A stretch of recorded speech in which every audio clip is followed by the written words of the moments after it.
ba kayo? Growing up as a child, Habang ako'y lumalaki, one of our favorite pastimes was to tell and solve riddles.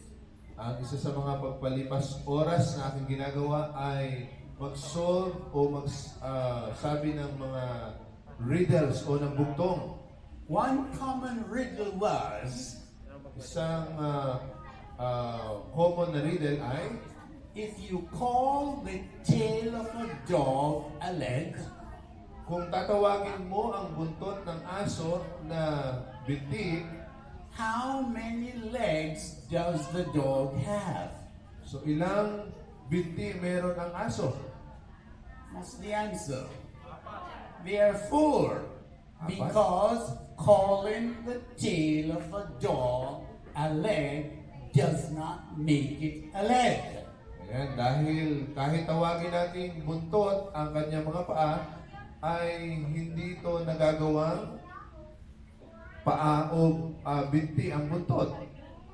Dressing a wolf in the wool of a sheep does not make it a lamb. Kahit bihilisan nyo ang isang wolf o ang isang lobo ng damit o ng balabal ng tupa, hindi ito magiging tupa. Do you believe that? Naniniwala po ba kayo? Calling what is evil good and what is good evil does not make it so. At pag pinagbaliktad nyo mabuti at masama at ang masama at mabuti, ay hindi po nangangahulugan na ito yung tama. Even if you have it legislated by law or endorsed by the Supreme Court. Kahit pa ito ay ginawang batas o inendorso ng Suprema, ng Korte Suprema. Listen to what Isaiah 5 verse 20 says. Pakinggan niyo po ang sinasabi ni Isaiah sa talatang 5:20. Woe to those who call evil good and good evil. Sorry? Woe to those who call evil good. Your God brought you out thence through a mighty hand and by a stretched out arm. At ang Panginoon mong Diyos ang siyang naglabas sa iyo ng isang makapangyarihang kamay. Therefore the Lord your God commanded them to keep the Sabbath day. Kaya ang Panginoon mong Diyos ang nag-utos na iyong ipangilin ang araw ng Sabat. So let's go. First purpose is to tell us that God is creator. Unang layunin ay para sabihin sa atin o ipalala na ang Diyos ay manlalalang. Second purpose, God is redeemer. Ikalawa, ang Diyos ay tagapagligtas. Let's go to purpose number 3, a sign of sanctification. Tanda ng pagpapakabanal. So the Sabbath tells us that God is our sanctifier. Itong Sabat ay palatandaan bilang na tayo ay ang Diyos ang nagpapabanal sa atin. The one who makes people holy. Ayan, siya yung nagpapabanal sa atin katulad ng sinabi. This is what is written in Exodus 30, verses 12 to 13. Ito ang sinasabi sa Exodo 30, 12 hanggang 13. And the Lord said to Moses, At sinabi ng Panginoon kay Moses, tell the Israelites, surely you must keep my Sabbaths, sabihin mo sa mga Israelita na iyong pangingilin ang aking mga Sabat, for this will be a sign between me and you for the generations to come. sapagkat ito ang magiging palatandaan sa pagitan ko at ninyo sa mga darating na henerasyon. So that you may know that I am the Lord who sanctifies you. Upang inyong malaman na ako ang Panginoong Diyos na nagpapabanal sa inyo. Many years after Moses, Ezekiel wrote, Makalipas ang ilang taon, matapos isulat ni Moses, sumulat din si Ezekiel.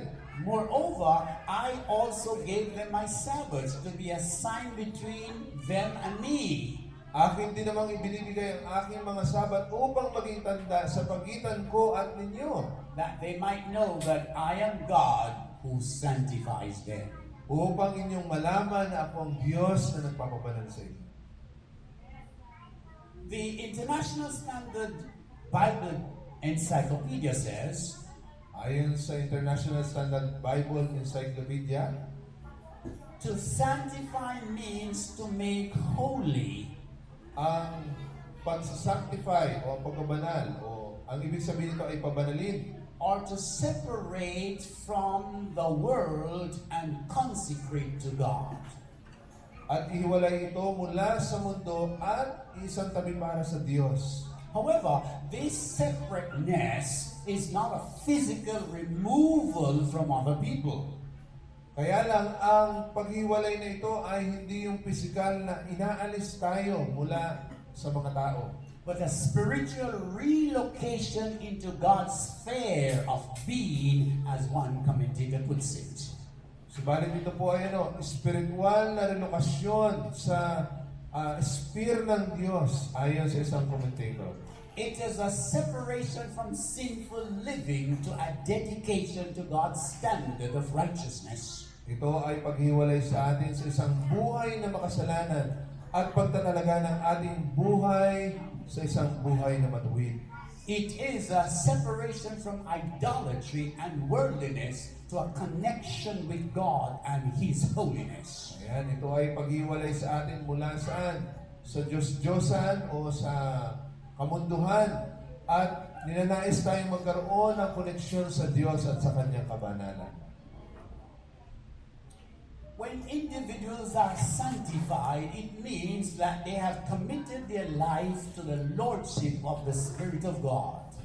Kaya kapag ang isang tao ay pinabanal, ang ibig sabihin po nito, kanilang tinatalaga ang buhay nila bilang Panginoon nila ang Diyos. The Spirit of God transforms their character Ang Espiritu ng Diyos ay binabago ang kanilang karakter so that day by day they become more and more like God, upang araw-araw sila ay patuloy na nagiging katulad ng Diyos. exhibiting His love, Pinapakita ang kanyang pag-ibig, His kindness, ang kanyang kabutihan, His ang patience, kanyang pagpapahinuhod, His ang faithfulness, kanyang pagtatapat, His grace, ang kanyang biyaya, His purity, ang kanyang His holiness, kanyang kabanalan, and His purpose. at ang kanyang layunin. The purpose to rightly and faithfully represent Him. Ang layunin na i-represent siya ng tama at tapat.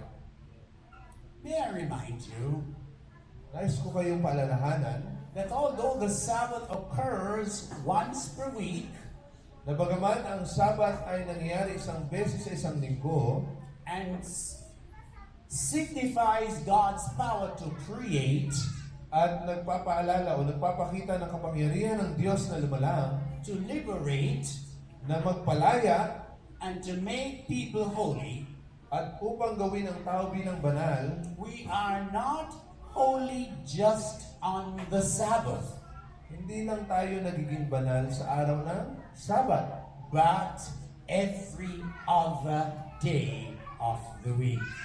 subalit maging sa araw-araw ng buong isang linggo. Did you get that? Naintindihan niyo po ba? Amen. Purpose number 4. Ikaapat na layunin. The fourth purpose of the Sabbath is that it was made for the well-being or the benefit and blessings of humanity. Ang ikaapat na layunin ng Sabat ay para ito sa benepisyo at pagpapala ng sangkatauhan.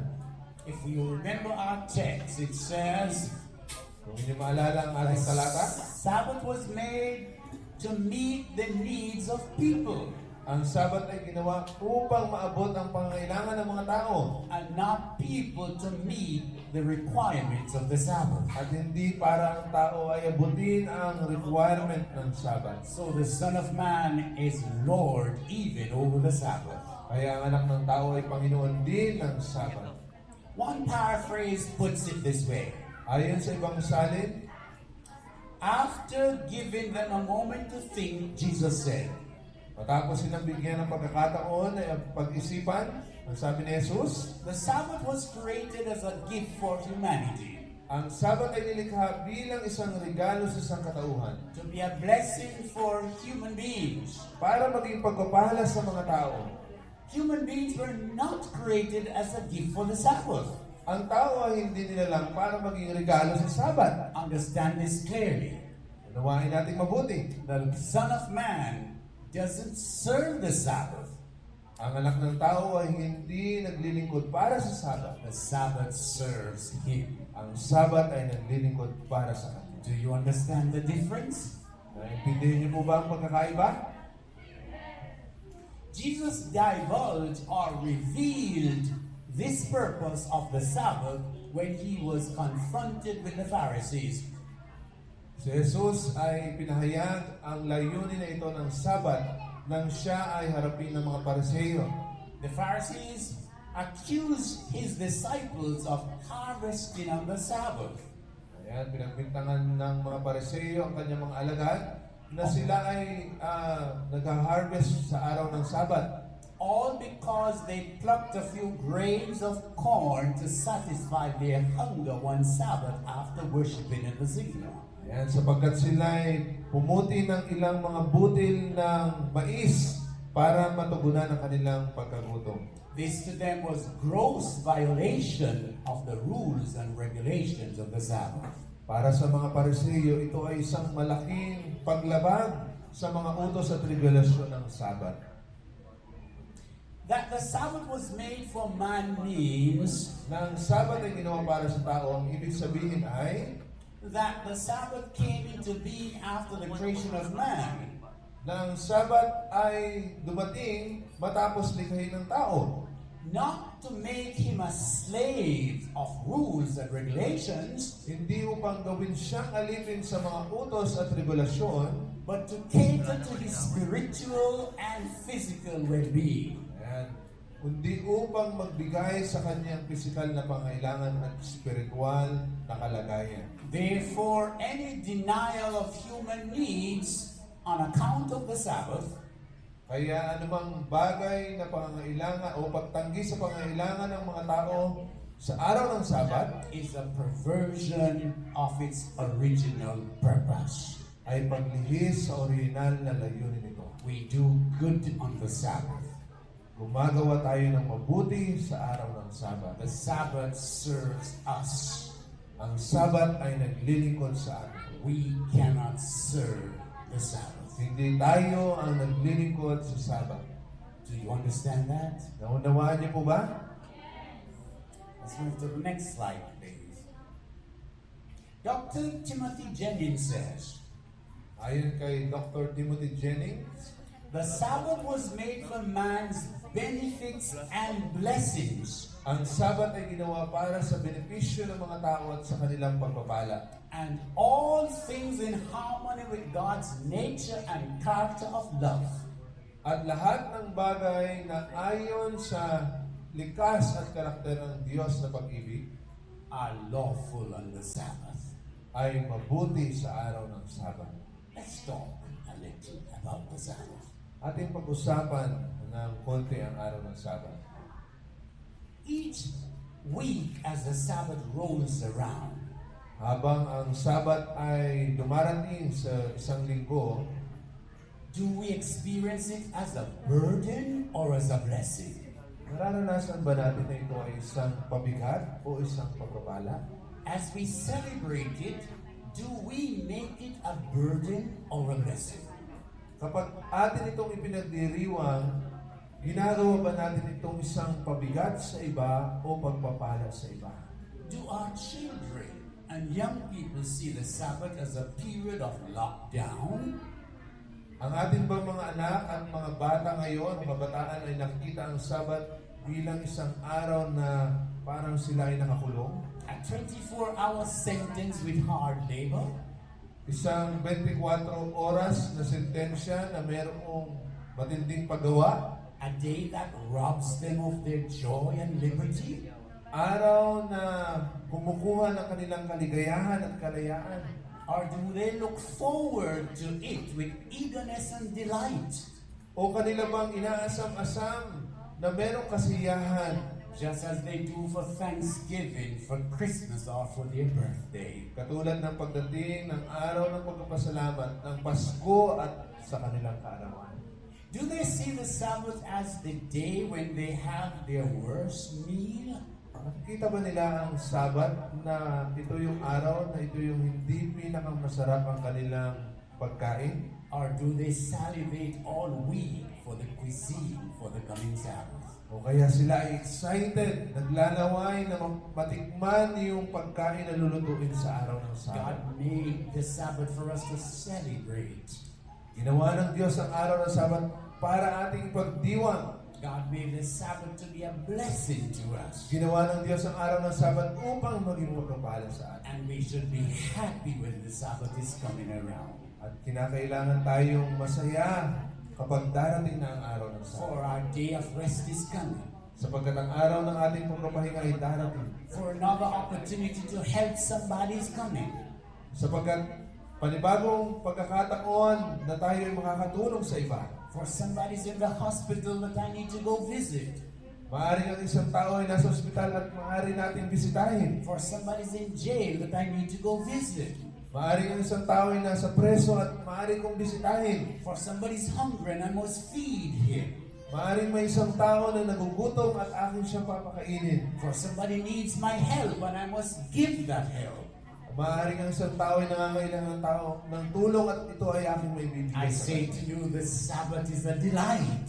Kaya sinasabi ko sa inyo, ang Sabat ay isang kasiyahan. It's not a burden. Hindi ito isang pabigat. And we should rejoice when it comes around. At kinakailangan nating maging masaya kapag dumarating ang araw na ito. I come to my conclusion.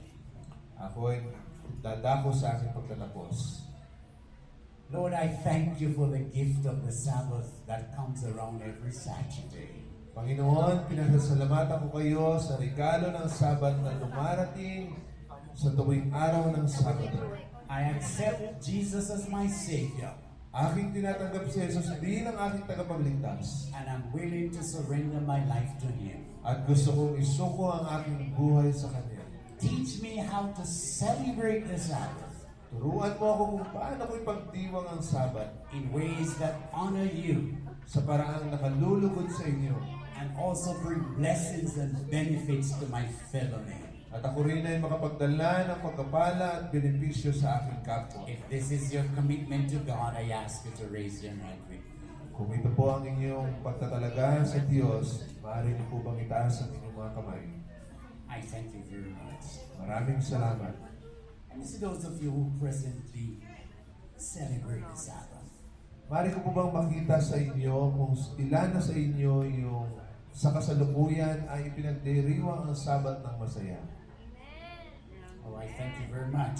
You Maraming put your hands salamat. down. Maaari niyo na ibaba ang inyong kamay. And to those of you who are going to now begin to celebrate the Sabbath. Ilan naman sa inyo ang nagnanais na pasimulang is-celebrate ang pagdiwang ang araw ng Sabat ng masaya? Amen. Amen. Amen. Let us pray. Father in heaven, Ama namin sa langit, thank you for the Sabbath. maraming salamat sa Sabat. Help us to remember the 4 things that the Sabbath was made for. Tulungan mo kami na maalala ang layunin ng araw ng Sabat. Number 1, it was made to remind us that God is our Creator. Una, ito nagpapaalala sa amin na ang Diyos ang aming manilikha. Number 2, it's remind us that God is our Redeemer. Ikalawa, ito ay nagpapaalala sa amin na ang Diyos ang aming tagapagligtas.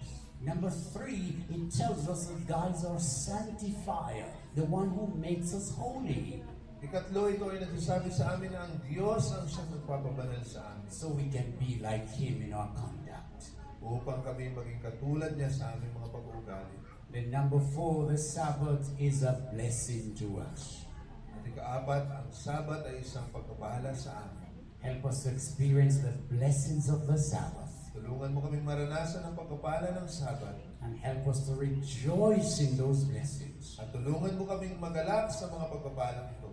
And help us when our week begins At tulungan mo kami na kapag ang aming isang linggo ay nagpasimula, to look forward to the joy of the coming Sabbath. na aming tingnan ang kaligayahan sa pagdating ng Sabat. Thank you for those who have made a decision tonight that they are going to begin to observe and to celebrate and to enjoy the Sabbath. Maraming salamat po sa mga gumawa ng desisyon sa gabing ito na kanilang ipagdiriwang at i-enjoy ang Sabat. We know that of ourselves we can't do anything. Alam po namin sa aming mga sarili na hindi namin kaya nitong gawin sa aming sarili. But in Christ Subalit kay Kristo and through Christ, at sa pamamagitan niya, we can do all things. magagawa namin lahat ng bagay. So bless us now Kaya pagpalain mo kami ngayon as we will leave this place in a little while. habang kami ay pansamantalang mag-iway-walay. May we think on the things we have heard, Naway aming pagbulay-bulayan ng mga bagay na amin napakinggan. and may we have a greater appreciation for the Sabbath you're giving to us. At magkaroon kami ng higit pang pagkapasalamat sa araw ng Sabat na inyong binigay sa amin. Help us to remember that there's only one Sabbath, Tulungan mo kaming alalahanin na meron lamang iisang Sabat. and that is the seventh-day Sabbath. At ito ang ikapitong araw ng Sabat. Help us to look forward to this coming Sabbath. At tulungan mo kaming maging excited sa pagdating ng Sabat. This we ask in the name of Jesus. Ito ang aming inihiling sa pangalan ni Jesus.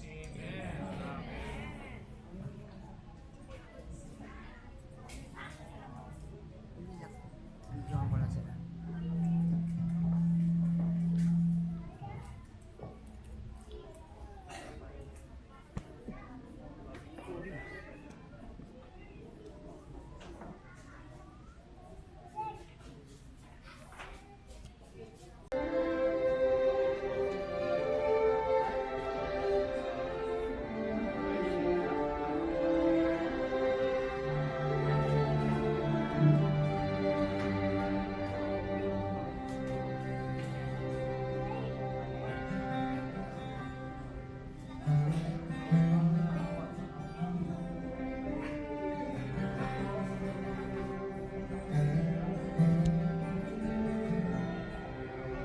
Remember the Sabbath to keep it holy.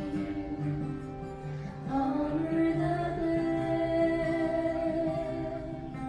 that our Lord commands us to cease our toiling and be obeyed. That we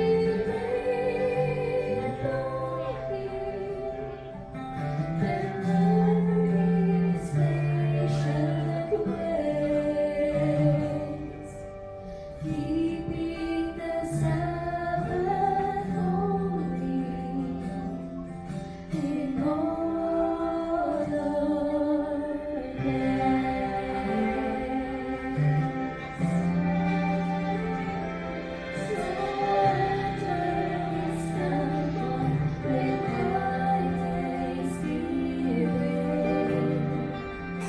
worship the Lord and fill up this house with voices ringing.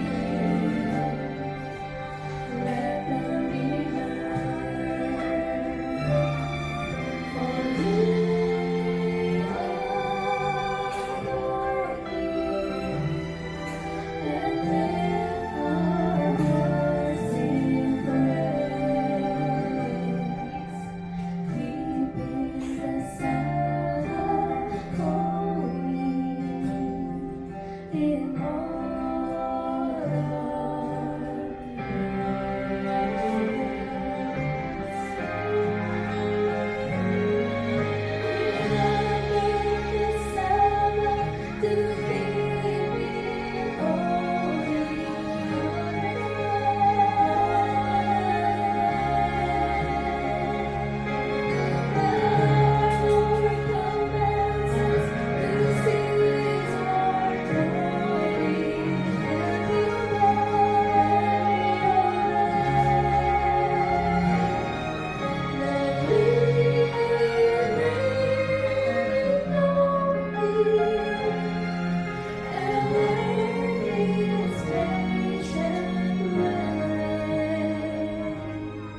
Just a few more minutes and we will be done.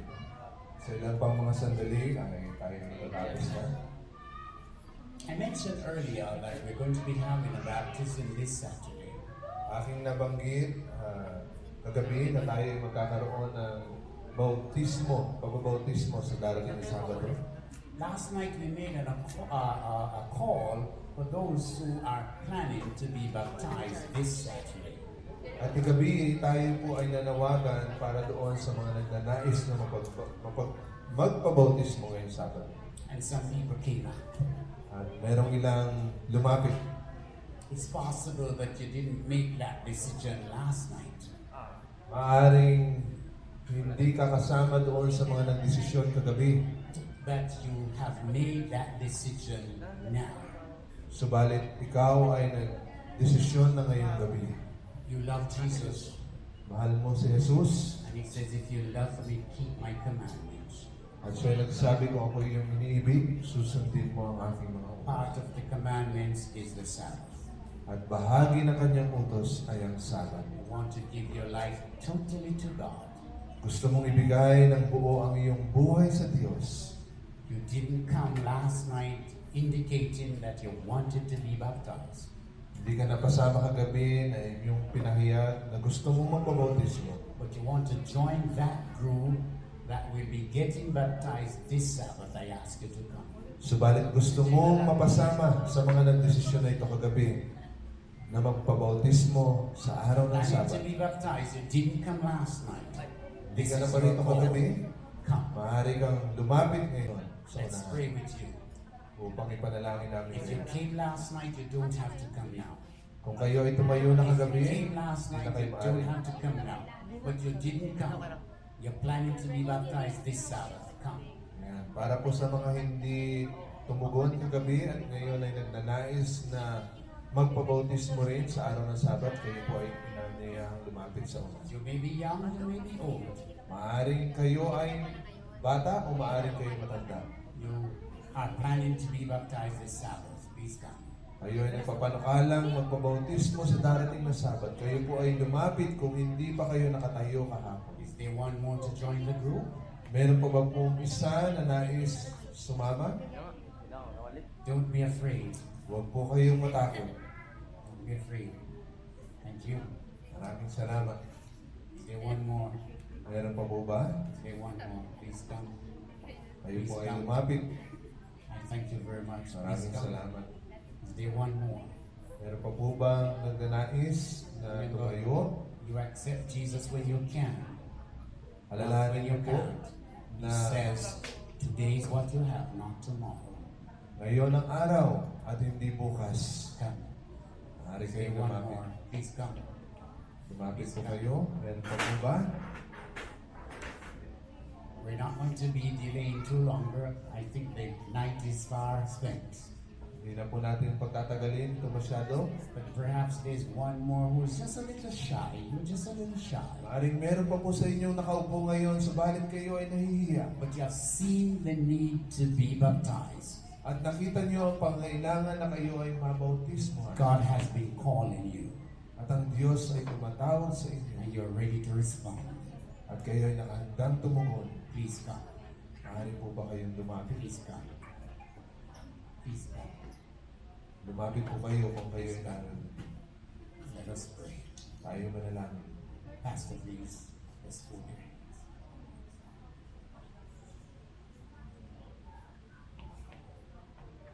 Pray with us, please. Ay, manalangin po kayo kasama namin. Father in heaven, Ama po namin sa langit. thank you for the gospel. Maraming salamat sa mabuting balita.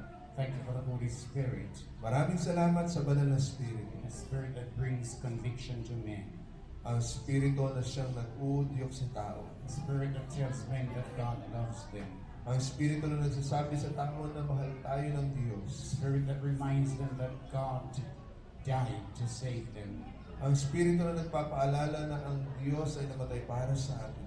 the spirit that speaks to their hearts. Ang Espiritu na nangungusap sa ating mga puso. Thank you for those who are brave enough to come. Maraming salamat sa naglakas ng loob na tumayo at lumapit. Bless these three individuals. Pagpalain niyo po ang tatlong mga tao ito. join the others who are going to be baptized this Sabbath. na sasama doon sa mga una nang nagdesisyon upang mabautismuhan sa Sabado. Strengthen, we pray. Palakasin niyo po sila aming dinadalangin. Forgive them of their sins, we pray. Patawarin niyo po sila sa kanilang mga pagkakasala. Help them to continue to love Jesus. Tulungan niyo silang magpatuloy na ibigin si Jesus. May they rejoice in the Sabbath every week. Nawa sila ay patuloy na magalak sa araw ng Sabat tuwing sasapit ang isang linggo. And when time shall change to eternity, At kapag darating na ang wakas, when Jesus will come for his people, at darating na ang aming Panginoong Jesus, with these three individuals who have come tonight, nawa ang tatlong ito na lumapit sa unahan, and those who came last night, at ang lumapit din kagabi, and by faith we are saying those who will come tomorrow, at sa pamagitan ng pananampalataya amin din dinadalangin ang tatayo rin bukas. may they and all of us who have already accepted Jesus be saved Nawa sila at kaming tumanggap sa inyo ay maligtas and become a part of your family, at maging bahagi ng iyong pamilya. and will live with you forever. At manirahan na kasama mo magpakailan pa man. This we ask in the name of Jesus. Ito ang aming dalangin sa pangalan ni Jesus. We just want to get your names.